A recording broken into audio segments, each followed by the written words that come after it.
The choices we make in this life have eternal consequences. Some of us make wise choices. Many others make foolish choices.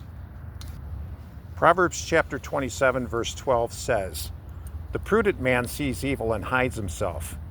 The foolish passes on and are punished." Daniel Joseph Lockin, born July 13th, 1943. He went by Danny Lockin. You may not recognize this name, but he was an actor, not an A-lister. Most actors are not really A-listers. But he was an actor that shared the stage and film with quite a few famous stars. On stage, he worked with Betty Grable, Ginger Rogers, Eve Arden, Dorothy Lamour, Ethel Merman, Phyllis Diller, and others. Born in Hawaii in 1943, he was raised in Omaha, Nebraska. He began dancing professionally at area fairs at the age of 8. This guy was a real natural. His family moved to Anaheim, California. As you know, it's home to Disneyland. They moved to Anaheim around about 1960, when Daniel was about 15 years of age. 15 or 16 or so. He continued to work in the theater. He got several movie parts, but his most famous part was playing Barnaby in the 1969 film Hello, Dolly, starring Barbra Streisand. I've never seen that film. I've never seen the play. I've heard that it's really good. This guy was a very talented dancer and actor. When he was not filming or at stage, he was assisting his mother, who owned a dance studio in Anaheim.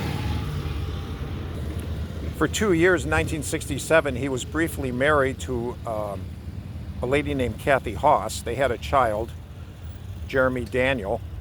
They divorced after a couple of years, which allowed him to continue his acting and film career. Things took a turn for the worse when Danny started using drugs. It affected his performance on stage and in film. So he started losing parts, but not totally. Now, his dad died in 1961. So Danny, because he was having financial problems because he had a drug problem, he moved into his mother's apartment in Anaheim and was assisting her at the dance school. And the last day of his life, he got a part on the 1976 through 78 TV series Gong, G-O-N-G.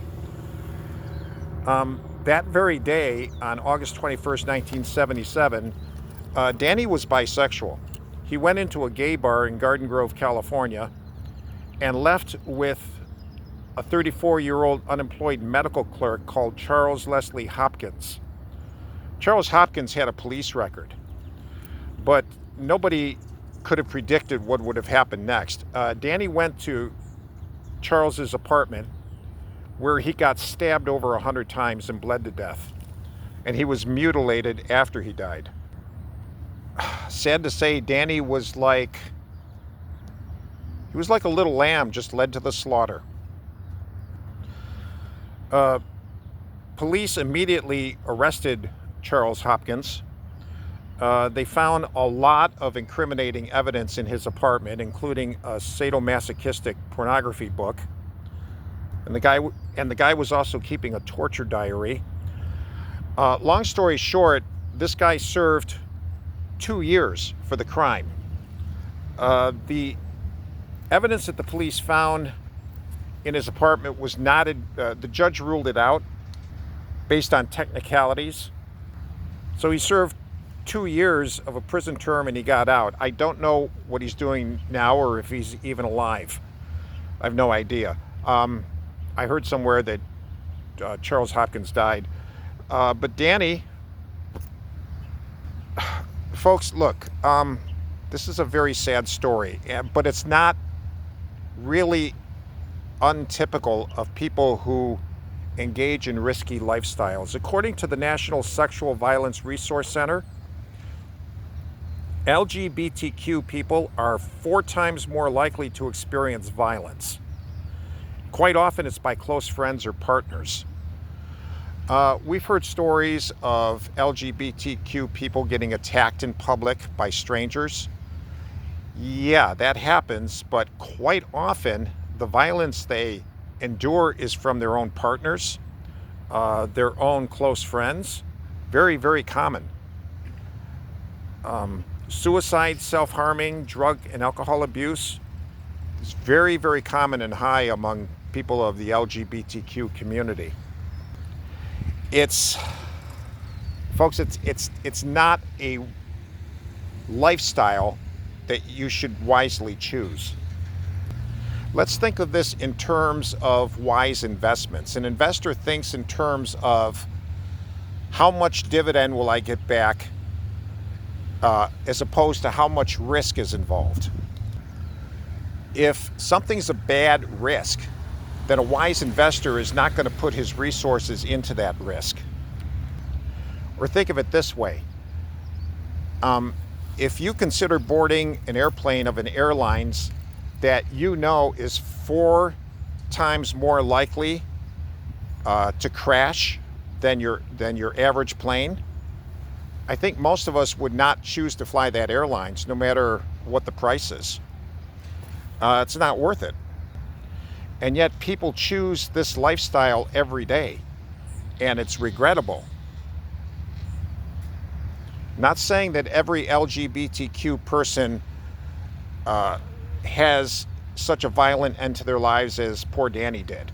I'm not saying that every LGBTQ relationship is violent. That's not what I'm saying. I'm saying that if you're in that lifestyle, you're far, far, far more likely to be a victim of violence or suicide or self-harming or drug and alcohol abuse than other demographics. It's just not a wise way to go. I'm so sorry about what happened to Danny. And his murderer basically got off. 2 years in prison and then he's free. I don't think that was due to prejudice against LGBTQ people. Personally, I suspect that a smart defense lawyer found loopholes, or that perhaps the judge himself, constrained by the limits of the law and supposedly evidence that was found without a search warrant, which I heard happen here. Sometimes prosecutors and lawyers have their hands tied like this. It may not have had anything to do with prejudice against the demographic. But folks, all I'm saying is our behavior and our choices have eternal consequences, because there is life after death. And if you've chosen foolishly and if you've chosen sinfully, you have to answer before God. And let's choose life that we may live. Let's not choose risk and death that we eternally die.